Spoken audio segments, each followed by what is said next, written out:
Bonjour à toutes et à tous. Cette vidéo s'adresse à des personnes souffrant de ce qu'on appelle un syndrome de parésie spastique. C'est un syndrome qui peut arriver dans le cas, par exemple, d'un accident vasculaire cérébral, d'un traumatisme crânien, d'un traumatisme médulaire, par exemple, c'est-à-dire au niveau de la colonne vertébrale, ou pour prendre des maladies connues comme la sclérose en plaques. Voilà. Et puis, bon, il y a énormément de maladies aussi rares, on dit rares entre guillemets, qui ont cette problématique-là. Donc la paralysie spastique, en fait, c'est deux choses, c'est deux grands problèmes, en gros, un d'ordre neurologique, qui vient du système nerveux central, un autre d'origine musculaire. Et c'est ces deux choses ensemble qui vont créer un cercle vicieux qui va être très compliqué à contrer voilà, une fois qu'on a eu en gros une lésion au niveau du cerveau. Pour faire court et pour faire des très grands raccourcis. Donc le premier désordre et l'affection, c'est d'origine neurologique. C'est ce qu'on appelle la parésie, c'est-à-dire qu'il y a une mauvaise transmission d'informations entre le cerveau et le muscle. Cette mauvaise transmission d'informations, elle peut être un peu variable, mais en gros, on a un muscle A et B, donc le muscle antagoniste-agoniste, enfin agoniste-antagoniste, on va appeler comme ça, muscle A et muscle B. On veut contracter le muscle A, donc typiquement par exemple ici avec le biceps. Ici on va transmettre l'information est mauvaise, et en plus de ça il y a une mauvaise information de l'autre côté, c'est-à-dire que du coup le triceps va se contracter en même temps. Donc forcément s'il y a une contraction du triceps et du biceps en même temps, le bras il va pas bouger, c'est-à-dire que ça va rester. Forcément les deux muscles sont contractés. Donc ici ce qu'on appelle la concontraction spastique, c'est vraiment un gros souci qu'on a dans la rééducation de manière générale. L'autre chose aussi, c'est la syncinésie, c'est-à-dire que c'est d'autres muscles antagonistes qui vont se contracter aussi. Donc il va y avoir une contraction de d'autres muscles en même temps, donc ça va créer voilà, pour parler joliment, un gros bazar. Autre chose qui peut arriver, c'est la dystonie. Donc la dystonie, là, c'est une contraction involontaire du muscle. Donc la dystonie de manière générale, donc non spastique, hein, pas celle qu'on parle là, mais la dystonie, ça arrive souvent au niveau du cou, c'est-à-dire qu'on entend assez souvent parler des dystonies cervicales. Ici, donc la personne va partir par exemple sur le côté, voilà, qui crée des désordres. Là, c'est dystonie spastique, donc c'est un peu le même principe, c'est-à-dire qu'une contraction involontaire du muscle. Voilà, et du coup, ce désordre musculaire, tout ça pour dire que ce désordre musculaire-là vient du système nerveux central, donc du cerveau, par une mauvaise transmission d'informations, par des informations qui devaient être envoyées au muscle A, mais en fait elles sont envoyées au muscle B, ou envoyées pareil, vont envoyer dans d'autres muscles, voilà, qui créent d'autres contractions. Donc tout ça, c'est gros bazar, et l'idée de la rééducation, bah, c'est de remettre de l'ordre à l'intérieur de tout ça. La myopathie spastique. Alors, qu'est-ce que c'est? C'est une rétractation des muscles qui font que du coup il n'y a pas d'extension au muscle, il n'y a pas d'allongement entre guillemets.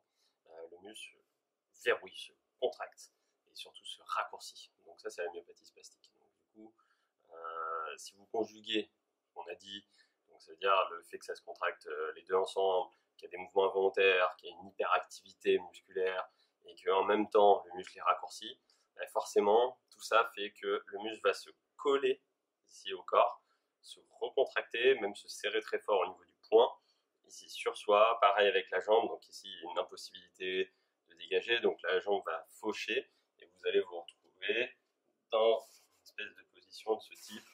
Voilà. Donc ici, pour illustrer, mais en gros, c'est ce qu'on retrouve chez les personnes qui ont fait un AVC, trauma crânien, des formes de sclérose en plaques, même si dans la SEP ça touche moins le haut du corps, mais voilà, c'est des choses qu'on retrouve et qui malheureusement, s'il n'y a pas de travail physique, n'évoluent pas.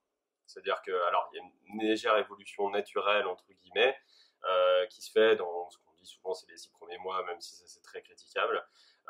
Mais voilà, qui se fait naturellement, il y a une plasticité qui se fait sans travail physique, mais c'est pas grâce à ça que vous allez pouvoir réutiliser vos membres. Voilà.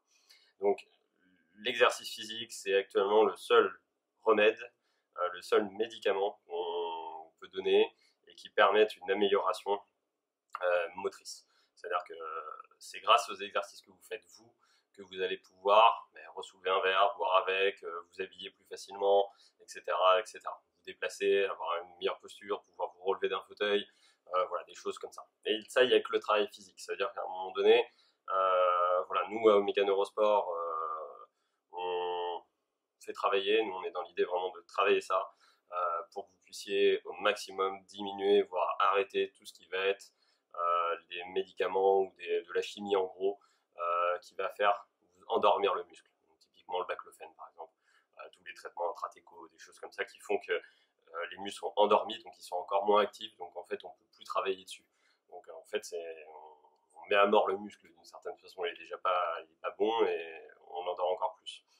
Donc c'est des choses qui peuvent être la toxine botulique ou des choses comme ça, qui peuvent être viables dans certains contextes très précis.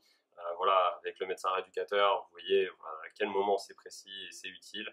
Mais bien évidemment, le seul remède, c'est pas ce genre de choses, c'est pas la chimie, c'est vraiment le travail physique. Et j'insiste bien dessus parce que c'est souvent parfois dit, mais c'est léger. Hein, voilà.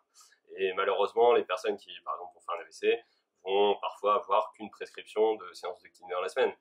Sans travail physique à faire chez soi, c'est pas assez. Juste avec ça, on peut rien faire. Autant, voilà. Surtout si en plus c'est un travail physique, vous imaginez de 10 minutes ou un quart d'heure, voilà, il y a certains kinés qui travaillent comme ça.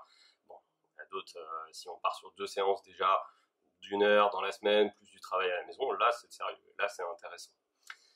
Voilà, alors justement, en parlant de travail physique, parce que du coup, bon, j'ai énoncé très rapidement les problèmes qu'on a, c'est-à-dire un rétrécissement du muscle, voilà, tout ça, une hyperactivité musculaire, etc., etc. Et comment faire pour relâcher tout ce muscle-là et que faire? Pour le faire, il y a une chose qui s'appelle, et qui est essentielle, c'est les étirements. Première chose, étirement. Deuxième, action. Donc vous allez en fait étirer votre muscle et ensuite lui donner une action. Donc ça, c'est un travail qui a été fait par M. Graciès, le professeur Graciès, à l'hôpital Albert Chenévrier, pardon, à côté du CHU d'Henri Mondor à Créteil. C'est vraiment bon, c'est là où j'ai fait mes études, en tout cas en neurorééducation. C'est un super centre de rééducation qui permet à des personnes de retrouver de la mobilité. Et eux, ils partent du principe que du coup, ça ne suffit pas. C'est-à-dire le travail professionnel ne suffit pas. Et il faut un travail chez soi. Et du coup, ils ont mis en place un protocole. Donc ça a été quelque chose qui a été sourcé avec des études derrière, etc. Je vous mettrai en lien. Et c'est un contrat d'auto-rééducation. Donc en fait, c'est un contrat qui se passe entre le thérapeute et le patient pour qu'il y ait une espèce d'auto-prescription, donc c'est une auto-rééducation qui se mette en place. Parce qu'on sait que c'est le seul moyen vraiment d'avoir des améliorations notables. Nous, à Omega, on ne travaille pas exactement comme ça, on a un autre point de vue, mais aujourd'hui, la vidéo se concentre vraiment sur cette idée d'auto-rééducation avec les exercices d'auto-rééducation. Je ne vais pas parler de ce qu'on fait à Omega. Là, c'est, de mon point de vue, ce qui est le mieux actuellement dans la rééducation qui peut se faire chez soi. Donc, c'est cette auto-rééducation avec des différents exercices. Donc, ils ont une association, c'est neuroloco.fr, donc vous pouvez aller voir. Je crois que c'est .fr, j'espère que c'est .com, je pense que c'est .fr. Ou .org peut-être, mais voilà. Enfin, en tout cas, tapez neuroloco sur Google et vous pouvez faire un don, c'est très important. C'est de la recherche physique, on entend rarement parler, souvent la recherche et les médicaments, etc., etc. Mais ça peut être aussi la recherche du travail physique. Donc voilà, vous pouvez regarder et regarder tout ce qu'ils font. C'est un super travail et je les remercie pour toutes les personnes qui font de la réhabilitation, notamment de la neuroréhabilitation. C'est un super travail et félicitations à toutes ces équipes. Je vais m'inspirer très largement, hein, je vais être honnête, de ce qui est fait. Je préfère faire comme ça sur des vidéos que partir sur différents projets. Là, c'est un projet qui a été logique et construit, donc c'est très bien. Il y aura peut-être quelques mini changements par rapport à ce qui est préconisé sur certains types d'exercices.